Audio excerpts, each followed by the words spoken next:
What are you talking about? I told you to be nice. You better watch that beat. You better watch. Hello?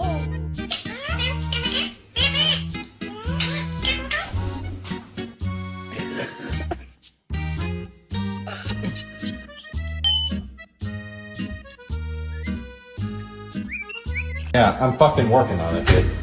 Give me the fucking money.